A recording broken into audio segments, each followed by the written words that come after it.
guys, update tayo ulit ngayon sa bahay ni Ma'am Jo. So, kahapon po ay hindi sila nakapasok at may mga nilakad si Kamaster.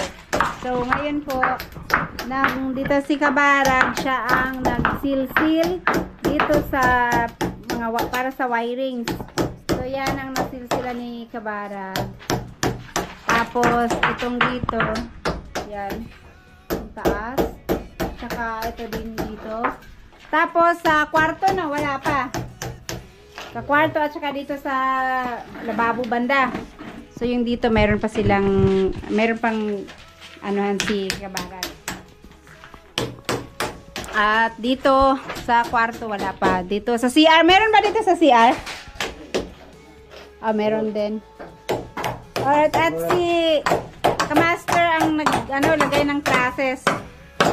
Yan yung ang nalagay niya ngayon ay itong trusses dito sa kanang bahagi, kaliwang bahagi at saka itong dito sa gitna, sa may gitnang poste.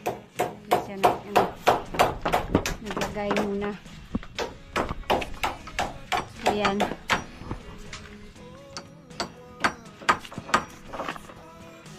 Yan, trusses. Etong trusses na to wala nang ano yung sinabi kanina? Wala nang bulada ang side by side. So wala na tong bulada daw. Hindi na lalagyan ng bulada. Dito. Yan. Eto, tapos na to Kamaster. Bubong na lang ilagay dyan. May kulang pa. Ay, may sintas pa pala. Pero yan muna ang nalagay. Yan pa ang nalagay ni Kamaster. Tapos yan. At saka doon sa kabila. So yan. Si Kamaoy. Wala. Hindi pa nakapasok din si Kamaoy. Wala, ano talaga siya. Dapat kasi na siya sa ospital. Mahina ang kanyang katawan. Hindi kaya.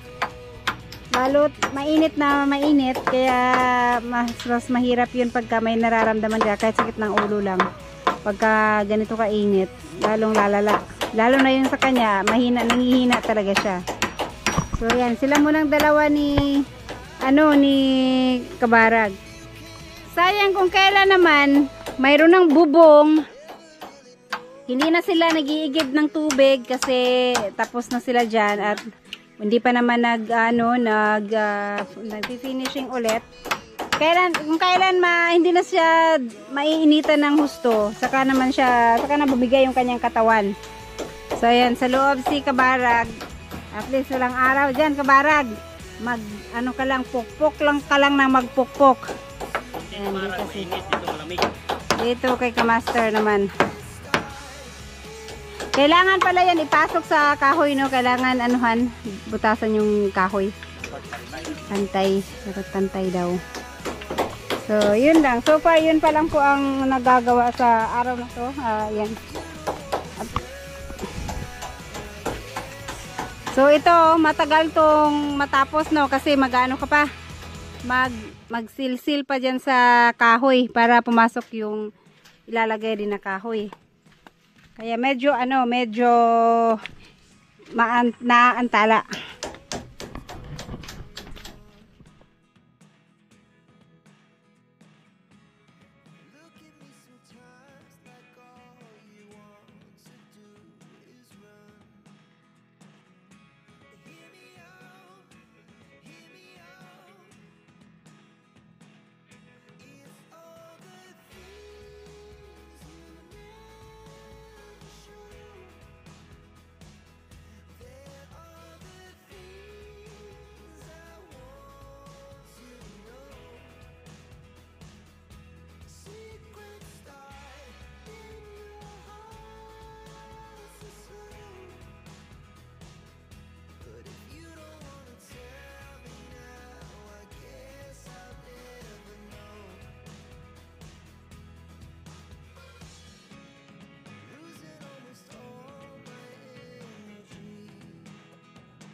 po ang bahay ni Ma'am Jo King. Ang deck ni Ma'am Jo. Nalagyan na ng bubong ni Kamaster.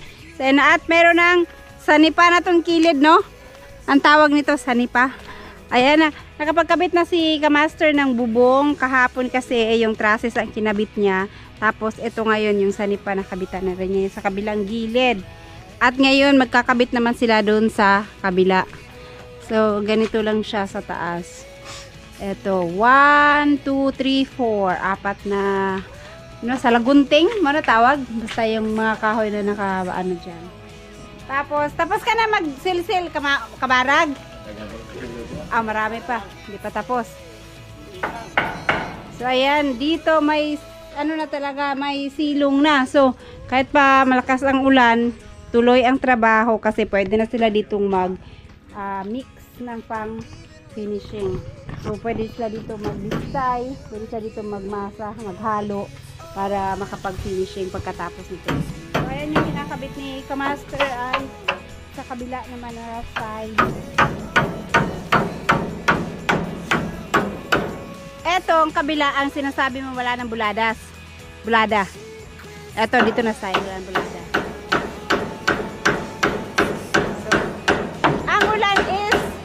Umulan siya kanina alas 12. Tapos, sakto, parang alam nila na hindi pa tapos si Kamaster dito. Kaya huminto yung ulan ng alauna. Sakto rin naman, alauna huminto. Oh. Kaya tuloy yung trabaho ni Kamaster. At yan yung kinakabit niya ngayon. Yan na lang isa, no, Kamaster? Ay, ditong sa ano.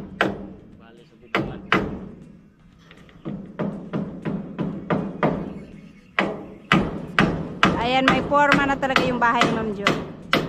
Dito yung sa ano. Pag umulan, ayan, pwede na kami makikiupo dito sa labas. Dito, kasi dati pag umuulan na malakas, doon kami sa bahay ni Torren James sa labas. Doon kami umuupo at doon din sila kumakain ni Kamaster. So ngayon, pwede na sila dito kumain sa ilalim nito. Titigil din to ng maaga.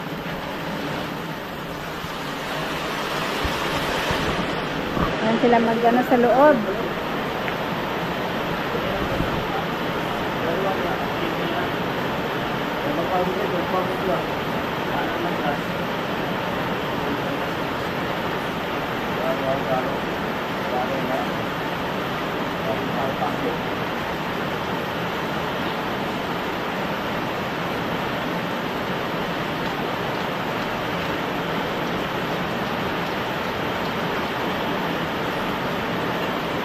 Ayan.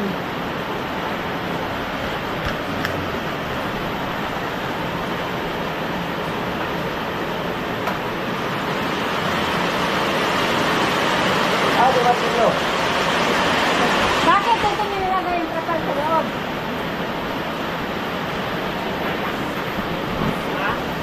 Trapal. Yan yung kuan. Ito, marami pa. Dito sa kwarto, kailangan mag-pencil. At saka dito sa, dito.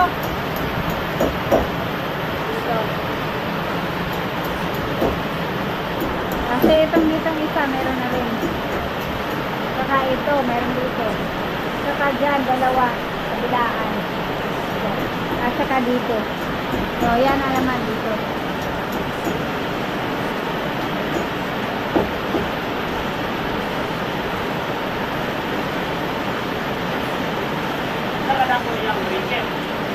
Ay, nasa balay. Dako man to. Malaki. Malaki. Ngani man to.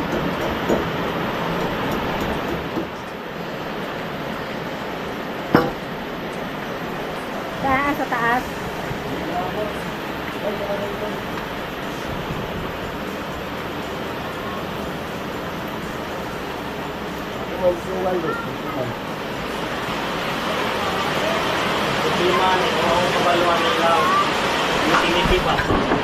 Single ba, double, yung isang taon.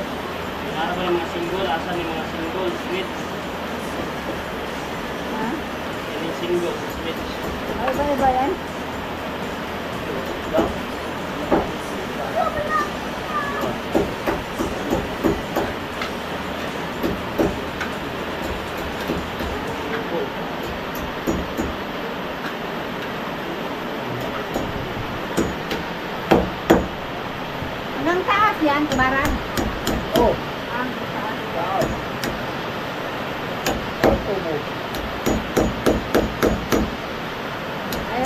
tubo nga pala, no? Ipasok yan sa tubo. Ipasok sa tubo. Ayan.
Yan ang bahay ni Ma'am Jo na may bubong na siya, kompleto na sa bubong. So yung mga finishing na lang ang hindi pa natapos. Saka yung mga may kakabit na konti pa din. Yung bintana at saka pinto. Ayan na, tapos na si Master maglagay dun sa labas. Tapos ito na ang gagawin nila. Yung itong sa pintuan. Lagyan na nila ng semento yan. Para kagaya dito sa pintuan din sa labas. Sa labas, yan. At nandun si Kabarag mag-ano siya, na naglilinis lang para makapaghalo sila ng semento. Ito yung gagawin lang.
Master maglagay ng ngipin ng spike. So yan, binabasa na niya para maglagay na ng halo.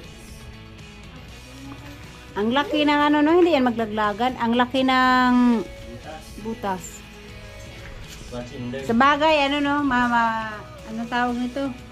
Hindi naman, malapot naman yung halo.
Ayun, tapos na.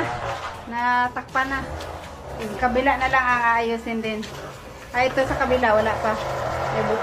May butas pa yung kabila.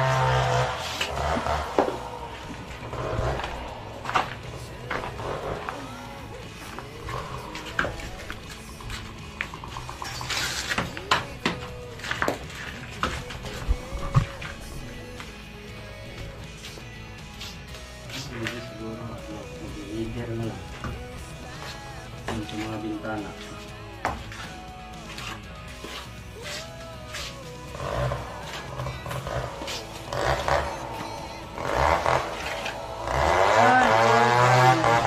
Ay, yung sa likod kumasin. Ayusin pa yan, hindi na. Sabay na sa finishing yun. Dapat mag-last. Yung pag mag-last ka, hirap na yung tanggalin. Matigas na. Minsan na naman.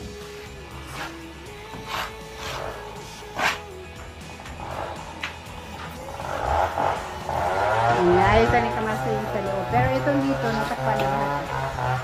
Ayan, pag na-finishing na yan, ka na maayos yun. Maglilinis si Kabarag. Kasi ang dami yung mga kalat pa dito sa loob. Alisin na yung mga binalbag dito. Saka yung sa taas dito naman sa likod. Tapos na. Ay sa harap. So ayan guys, ang nagawa nila ngayon, itong dito sa hamba.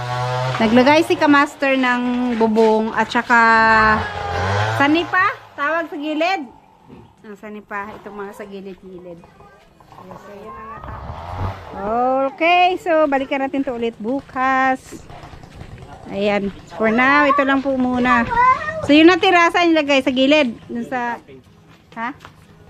Ay dito. At si Kabarag ay maglilinis dito sa loob para ano, maganda-ganda tignan na.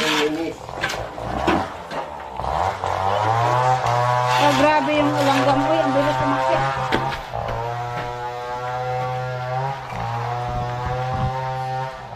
Okay.